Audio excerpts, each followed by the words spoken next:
بكم إلى منطقة القادمين في مطار دبي الدولي.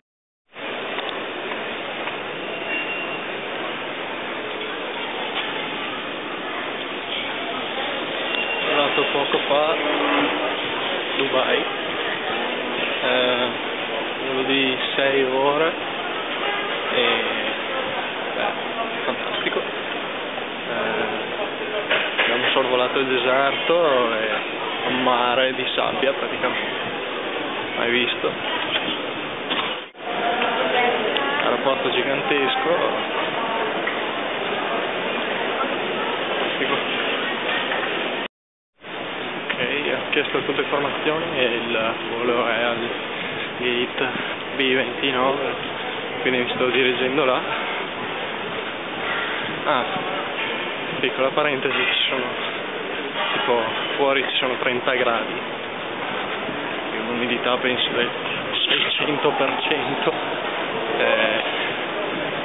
Non è che abbia dormito poi così tanto sul volo, che ho fatto qualche sonnellino, però non è stato così apocalittico. Il volo apocalittico sarà questo per Auckland, che si aggira attorno alle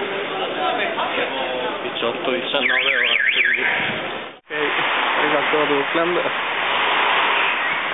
dopo un volo di non so quante, non so neanche più quante ore sono.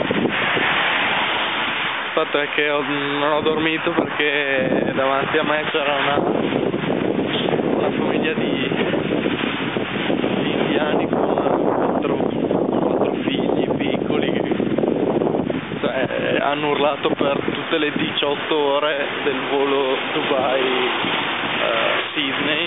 e poi abbiamo fatto lo scalo tecnico a Sydney e speravo di non trovarmeli, e invece trovati anche lì. Quindi notte insonnia, però a parte questo voli ottimi. Emirates anche sui pasti niente male, e quindi insomma sotto quell'aspetto contento. Poi arrivati ad Auckland c'era anche un bel sole, c'è una temperatura accettabile, insomma, un po' più fresco rispetto a Verona, niente di particolare, però ci sono queste nuvolacce, si muovono velocemente. Adesso sto facendo una passeggiata così per orientarmi un attimo vicino all'ostello e poi andrò a letto.